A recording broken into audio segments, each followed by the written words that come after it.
చంద్రబాబు నాయుడు అధికారుల మీద ఆగ్రహం వ్యక్తం చేసిన అంశం మీదన సాక్షి ఒక భిన్న కథనాన్ని ప్రొజెక్ట్ చేసింది. ఇసుక నుంచి మద్యం వరకు అన్నింటా దోపిడీ. కేవలం 19 నెలల్లోనే దేశ చరిత్రలో రికార్డు స్థాయిలో 3.02 లక్షల కోట్ల అప్పులు. అయినా సరే సూపర్ సిక్స్ సహా ఎన్నికల మేనిఫెస్టోలు ఇచ్చిన హామీలను అమలు చేయకపోవడంపై ప్రజలు ఆగ్రహాన్ని పెళ్లుబుకుతుండడంతో సీఎం చంద్రబాబు మరో డ్రామాకు తెరదీశారు.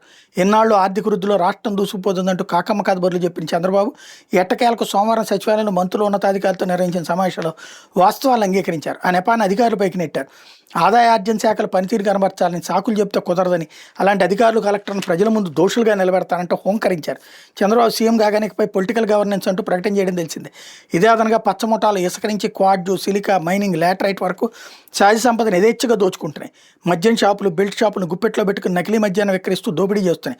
ఒక పక్క రాష్ట్ర ఆదాయానికి గండి కొడుతూ, మరోవైపు టీడీపీ నేతలు దోపిడీకి ప్రోత్సహిస్తూ చివరికి రాబడి తగ్గితే అధికార యంత్రాంగాన్ని బాధ్యులుగా చేస్తానని చంద్రబాబు బెదిరింపులకు దిగడంపై తీవ్ర వ్యతిరేకత వ్యక్తం అవుతుంది. ఇక రెడ్ బుక్ పేరుతో టీడీపీ శ్రేణులు స్వైర విహారం చేస్తుంటే శాంతి భద్రతలు అద్భుతపై ప్రభుత్వ వైఫల్యాలు, అవినీతి నిలదీసే ప్రతిపక్ష నేతలు, సోషల్ మీడియా కార్యకర్తలపై అక్రమ కేసులు బనాయిస్తూ ప్రశ్నించే గొంతులు నులిమేసేందుకు బాబు సర్కార్ చేయని కుట్రలు. కూటమి సర్కార్ అవినీతి విశృంఖలంగా సాగుతుండడంతో ప్రభుత్వ ఖజానాకు రావాల్సిన ఆదాయం టీడీపీ నేతల జేబుల్లోకి చేరుతోంది. దీనివల్ల ప్రభుత్వ ఆదాయం తగ్గుతోందన్నది బహిరంగ రహస్యం.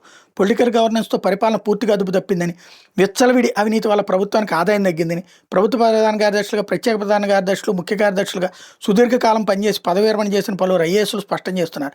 వైఎస్ఆర్సీపీ హయాంలో ఇసుక ద్వారా 750 కోట్ల ఆదాయం వచ్చేది. ఇప్పుడు పేరుకే ఉచిత ఇసుక ర్యాంపులు తమ ఆధీనంలో తీసుకుని టీడీపీ ముఠాలు యథేచ్ఛగా తవ్వేస్తూ అధిక ధరకు విక్రయించి దోచేస్తున్నాయి. ఫలితంగా గతంతో పోల్చితే ఇప్పుడు ఇసుక ధర డబుల్ అయింది. కానీ ప్రభుత్వానికి వచ్చే ఆదాయం మాత్రం సున్నా. ఆదాయం అంతా టీడీపీ నేతల జేబుల్లోకి వెళ్తుంది. ఇక టీడీపీ సర్కార్ అధికారంలోకి రాగానే మద్యం షాపులు తమ ఆధీనంలోకి తీసుకుని ఊరు వాడ బెల్ట్ షాపులు తెచ్చారు. నకిలీ మద్యం తయారీని కుటీర పరిశ్రమగా మార్చేశారు. మద్యం షాపులు, బెల్ట్ షాపులు అమ్మే ప్రతి 5 బాటిళ్లలో ఒకటి నకిలీ మద్యం బాటిలే. ఎంఆర్పీ కంటే అధిక ధరకు మద్యాన్ని విక్రయిస్తూ అడ్డగోలుగా దోచేస్తూ ప్రభుత్వ ఖజానాకు గండి కొడుతున్నారు. అవినీతి వ్యవస్థీకృతమైన ఎవరిపైన చర్యలు తీసుకోలేకపోతున్నామని అధికారులు అసహనం వ్యక్తం చేస్తున్నారు. రాష్ట్రంలో 20 లక్షల మంది నిరుద్యోగులు మృతి కింద నెలకు 3,000 చొప్పున ఇస్తామని ఎన్నికల ముందు హామీ ఇచ్చిన చంద్రబాబు ఈ ఏడాది ఎగ్గొట్టారు. ఒక్కో నిరుద్యోగికి 72,000 చొప్పున ఎగ్గొట్టి వెన్నుపోటు పొడిచారు. ఆడబిడ్డ నిధి కింద ప్రతి మహిళకు ఏటా 18,000 రూపాయలు చొప్పున ఇస్తామన్న హామీకి ఎగనామం పెట్టారు.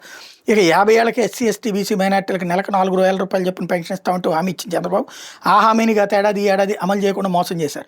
తల్లికి వందనం పథకం కింద ఎంతమంది పిల్లలకు బడికి పంపిస్తే అంతమంది పిల్లలకు 15,000 వంతు తల్లులు ఖాతాలో జమ చేస్తామని సీఎం చంద్రబాబు హామీ ఇచ్చారు.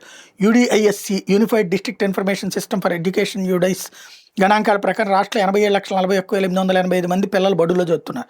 15,000 వంతున వాళ్ళకి ఏడాదికి 13,112 కోట్లు ఇవ్వాలి.